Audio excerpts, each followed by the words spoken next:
ในปัจจุบันการบริโภคสิ้นกบเป็นที่นิยมหลายบ่ว่าจะเป็นในงานต่างๆหรือการบริโภคแบบเป็นห้านที่ขายเกี่ยวกับอาหารตามสั่งสิ้นกบแม้นมีความต้องการหลายในท้องตลาดจึงเฮ็ดให้ปัจจุบันการตอบสนองสิ้นกบตามท้องตลาดยังขาดเขินและเฮ็ดให้สิ้นกบมีราคาสูงฉะนั้นเพื่อเฮ็ดให้กบมีการขยายตัวและตอบสนองทันความต้องการของตลาดเราต้องได้นำใช้เทคนิคการผสมพันธุ์เทียมกบเป็นเทคนิคที่เฮ็ดให้อัตราการเกิดแม่นสูงและใช้เวลาบ่ดนโดยวิธีการแม่นดังนี้กบตัวผู้มันจะน้อยกว่ากบตัวแม่มันจะลำตัวของมันจะตุ้ยสั้นและเวลาเขาจับเบื้องหน้าท้องมันเบาๆมันจะอ่อนนุ่มตัวผู้ตัวแม่ที่พร้อมผสมพันธุ์ลำตัวมันจะใหญ่ท้องมันจะตุ้ยเวลาเขาจับเบื้องมันจะอ่อนนุ่มเวลาเขาจับเบื้องข้างนี่มันจะซาคือกระดาษทรายมันจะเป็นตุ่มน้อยๆซาคือกระดาษทรายกระดาษทรายแล้วที่ว่ามันพร้อมผสมพันธุ์กองเสียงดำๆอยู่กองค้างนี่จะมีกองเสียงตัวแม่มันจะมีตัวผู้มันจะมีกองเสียงนี้ผู้มันจะมีกองเสียงตัวแม่จะบ่มีตัวผู้มันจะมีกองเสียงนี้แล้วเวลานั้นมันพร้อมผสมพันธุ์เขาสังเกตจับเบิ่งกันขาหน้านี่มันจะซาตัวนี้จะซาแล้วเวลาเขาสอดมือใส่นี่มันจะหัดกันกอดกันมือเขานี่แล้วแบบมันจะพร้อมผสมพันธุ์มันจะหัดมือเขานี่มันจะพร้อมผสมพันธุ์ถ้าเวลาเขาคัดเลือกกบมาผสมพันธุ์เขาสอดใส่นี่จะพร้อมผสมพันธุ์สังเกตเบิ่ง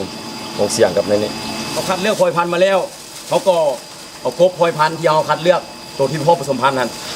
มาสั่งน้ำหนักเพื่อหานั่นปริมาณการใส่ฮอร์โมนของเขาฮะเขาก็มาสั่งน้ำหนักเวลาสั่งน้ำหนักแล้วเพื่อคำนวณหาฮอร์โมนที่เขาจะซักกบนี่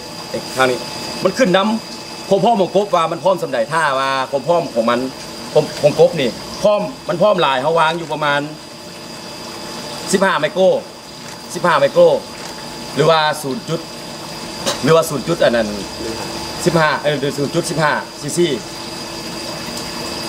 15 ไมโครหรือ 0.15 ซีซีถ้ามันพร้อมผสมพันธุ์ถ้ากบตัวแม่มันพร้อมมันไข่ตึงแบบว่ามันมีไข่ตึงมันอย่างมันพร้อมผสมพันธุ์นั้น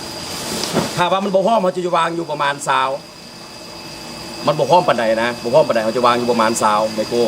บ่พร้อมปานใดจะวางอยู่ประมาณ20 ไมโครอยู่ประมาณนี้20 ไมโครเวลาสั่งน้ำหนักแล้วสั่งน้ำหนักกบผู้หรือกบแม่แล้วเขาก็มาคำนวณหย่าเพราะว่ากบแม่วางสำใดกบผู้วางครึ่งหนึ่งของกบแม่การคิดรายหย่ากบผู้จะวางครึ่งหนึ่งของกบแม่ถ้าน้ำหนักกบโลหนึ่งเขาจะใส่เม็ดหนึ่งหรือครึ่งเม็ดก็ได้โมติเลียมเราก็ใส่ยาโมติเลียมแล้วเขาก็มาบดให้มันแหลกบดใส่โคกบดยา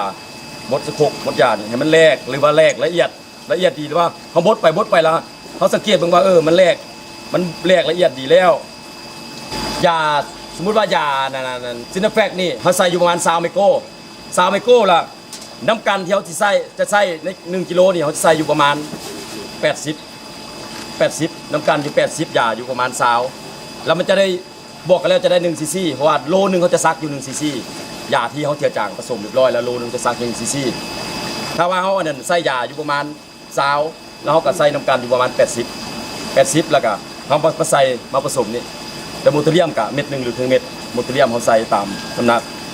แล้วตัวหันซูเปอร์2 โลเขาใส่เม็ด1ก็ได้ซูเปอร์เฟกนี้ใส่แล้วก็มาใส่เอาน้ำกันใส่แล้วก็คน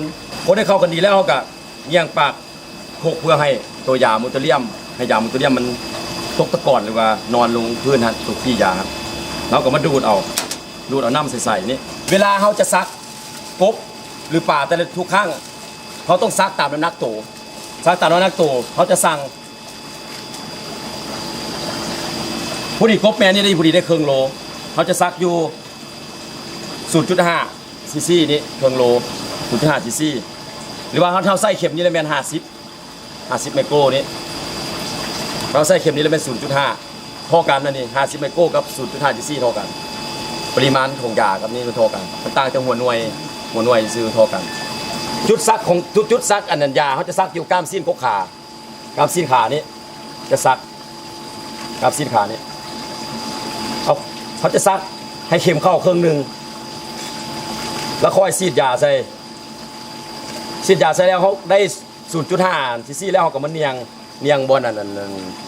ปลายเข็มที่จุดซักยาเฮาเนียงเพื่อให้ตัวยามันแตกเข้ากามซีนฮัดเราก็มาถอดเข็มออกแล้วเราก็เนียงอยู่สำหรับตัวผู้เขาก็เฮ็ดคือกันครับกบแม่สำหรับกบผู้เฮ็ดคือกับสำหรับกบแม่เพราะเขาต้องสั่งน้ำหนักตามน้ำหนักตัวกันต่างแต่ว่าซักครึ่งหนึงของกบแม่สมมุติคือตัวแม่เมื่อกี้เนี่ยวางอยู่20ไมโครตัวผู้ก็วาง10ไมโครต่อกบ1กิโลเวลาเอาผสมออกมาแล้วมันได้1ซีซีแล้วก็มาซักตามน้ำหนักกบผู้ตัวนี้แม่น3ขีดซักเข้ากับซักกล้ามซีนกบขาคือเก่าแล้วก็มาเนียงอยู่วอนนั่นปลายเข็มฮะตัวที่บ่นั่นปากบาดที่เฮาซักกันยาเนียงเพื่อให้ตัวยามันแตกเข้ากล้ามซีนแล้วเฮาก็ทอดเข็มออกแล้วก็มาเนียงอยู่บัดนึงหลังจากเฮาซักกบผู้หรือกบแม่แล้วเขาก็เอากบผู้หรือกบแม่มาปล่อยใส่น้ำกันการปล่อยเขาปล่อยใส่น้ำกันแล้วเขาก็เปิดเฮ็ดอันนั้นแบบพ่นเทียมเปิดพ่นเทียมเพื่อกระตุ้นให้กบมันผสมพันธุ์กันเพื่อกระตุ้นเปิดเฮ็ดพ่นเทียมให้มันเปิดน้ำตกเฮ็ดพ่นเทียมให้มันเพื่อกระตุ้นในการผสมพันธุ์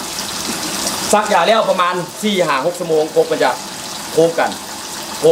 มันจะโค้งกันแล้วล่ะมันจะเริ่มปล่อยไข่แล้วล่ะประมาณ6 โมงเช้าเขาก็มาเอากบแม่ออกแล้วย้ายไข่กบมันไปฝักอยู่อ่างที่เขาเก็บไว้อ่างอนุบาลลูกกบฮัทเราจะมาย้ายไข่แต่พอมีพันธุ์เราก็ย้ายออกแล้วก็มาย้ายไข่6 โมงเช้ามาย้ายไข่แล้วก็อันนั้นย้ายพอมีพันธุ์ออกแล้วก็เอาน้ำเอาไข่ไปฝักอยู่อ่างอนุบาลที่เขาเก็บไว้การฝักกันใช้เวลาอยู่ประมาณ18-24 ชั่วโมงไข่มันจะแตกเป็นตัวน้อยแตกเป็นตัวน้อยแล้วล่ะอีกประมาณ3 วันมันจะกินอาหาร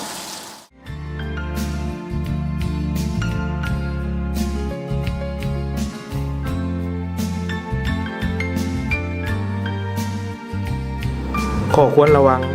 คนมันสังเกตถ้าลูกกบมีขาแล้ว แต่ยังบ่ทันกุดให้แยกออกทันที เพราะตัวน้อยที่บ่ทันมีขานั่นจะแหบกินหางแล้วจะเฮ็ดให้กบนั้นตาย